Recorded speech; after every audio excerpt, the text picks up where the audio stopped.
Welcome to Cooking with Christian. Today we're making a Bolognese sauce, and we're going to add the Bolognese to some baked ziti that I will also be making. So it's going to be a 2-for-1 special. I got all the stuff chopped up. We got some onion, 2 onions, 3 carrots, and 3 celery stalks. We're just gonna let that cook, simmer for about 5 minutes to soften. Gonna put a little bit of oil in there. Put the equivalent of about 3 or 4 cloves of garlic in there. Which I don't know what it looks like, but I'm guessing that's about right. We're just gonna let that cook a little bit. About 30 seconds, 45 seconds, until it gets fragrant, until you can smell it, and then we're gonna mix it all in. Starting to smell it, so we're just gonna mix it in. Now we put our 80-20 ground beef, 2 pounds. Just plop it in. Now basically all we have to do now is, only goal here is to just chop it up and cook it. All you need to do right now. We got some Sauvignon Blanc. Basically we just want like a vermouth or a dry white wine. Good for cooking. And we're gonna add a cup of this. After the meat is just about brown, we're gonna add some of this. That's gonna calm everything down. And we're gonna let that cook until most of the liquid has evaporated. Basically, we want to get that alcohol out of there, just for the flavor. Smell that. It smells good. All right, so we got 28 ounces of crushed tomatoes. Gonna put that in. Beef broth. We need 4 cups, so pretty large amount. It's gonna make up most of the liquid.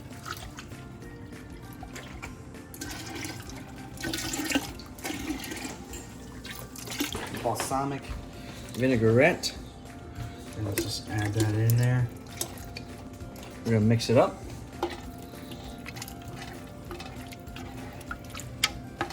Also tomato paste, we need 6 tablespoons, so basically this whole thing.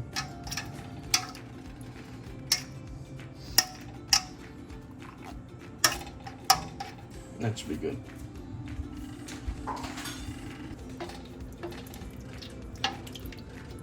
Definitely see the tomato paste definitely gives it a nice deep color, and it really gives that richness that you get with like crushing your own tomatoes, and gives it a nice deep tomato flavor. See how red that turned? Just from that. For spices, we have hot pepper and oregano. 2 bay leaves for that classic Italian flavor. Boop, boop. Gonna let it sit for probably an hour at least. At least an hour.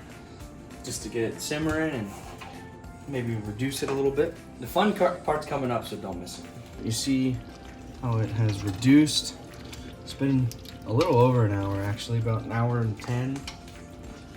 From last time making this recipe, I noticed, at least for ziti, it was a little dry, so I'm gonna stop it there and we're gonna add some milk. This will be 2 cups of milk. And I know you're thinking, you're like, milk? What the heck? But no, this gives it such a like rich, like just creamy, like just deliciousness. And just trust me, because it's gonna be so good. Put all that in.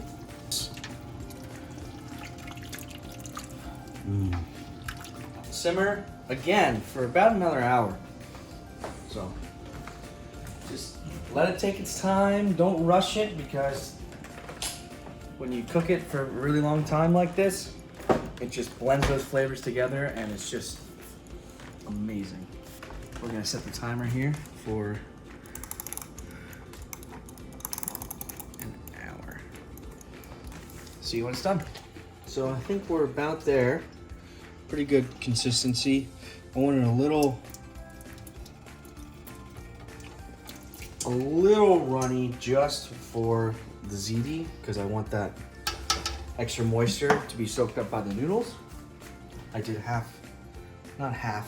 cooked them about 7 minutes. So I got ricotta cheese mix here. I probably put a half cup of Parmesan cheese, 16 ounce of the ricotta. I did probably about a third cup of this creamy melt mozzarella, which has some cream cheese in there, which is gonna give it a good flavor. Now we're ready to build. So while this is still cooking, because it doesn't hurt that it's going a little bit more, we're gonna take one of these. We don't have any other cake pans or, good, like a tall, like this. I wish we had this, but like the whole thing, that would be nice. Make do with what you got. First thing we wanna do is coat the bottom. You do not want the noodles to stick. So we're gonna put a nice bed of sauce in the bottom. I think that should be good. Put some noodles in there. And obviously I did salt the water for this. It's the only time you can get some seasoning in your noodles. Now we're gonna add more sauce.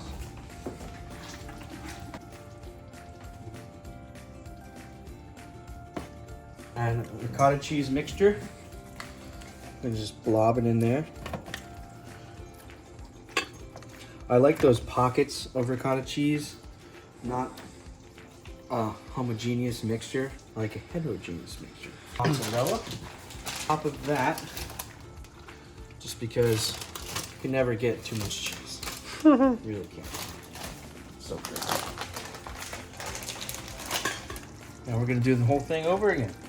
Now, while this was sitting, I did add some olive oil into the pot while it was sitting so that the noodles don't stick to each other. Otherwise, if you let them go, they're gonna stick and it's just gonna be one mass. Do this until you use up all your ingredients. Once we're done, we'll show you what comes next. Used up all the noodles. Still got some of this Bolognese left. But yeah, so we got everything done. Got the oven preheated to 350. And now we're gonna wrap them up and let them bake probably around an hour, covered.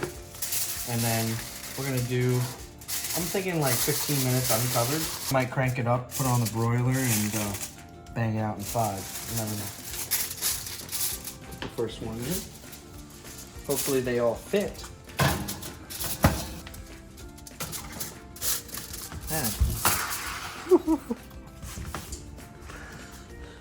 Set the timer for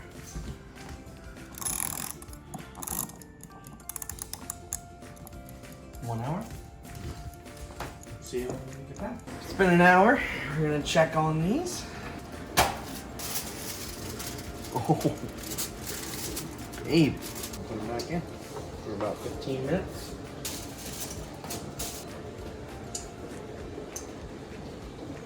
It is late and Connor went to bed and the sauce has been sitting a little bit and now you can get a better view of what it looks like.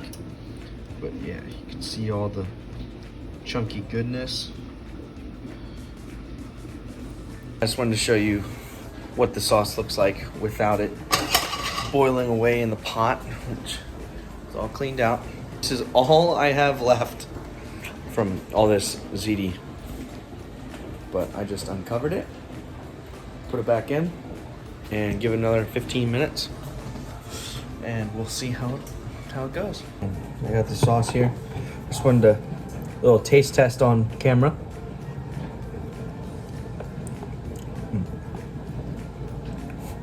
It's so good, and like the vegetables and stuff, they're so soft, and the flavors are just so deep. It's so great. I love this sauce. Now, it is kind of a pain to make, so I probably won't make it for a little while. I think the last time I made it was like a year and a half ago. Yeah, it's definitely something to try out. All right, they're done, and about 10 minutes, and they're nice and golden brown.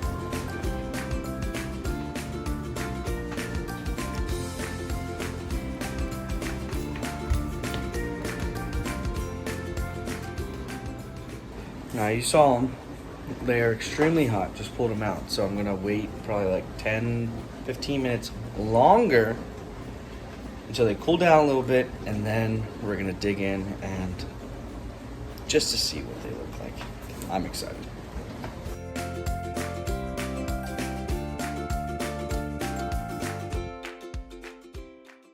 Cool enough to eat. We got it right here.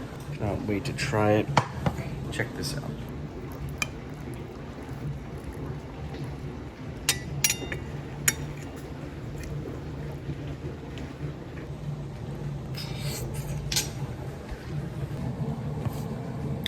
Pretty good.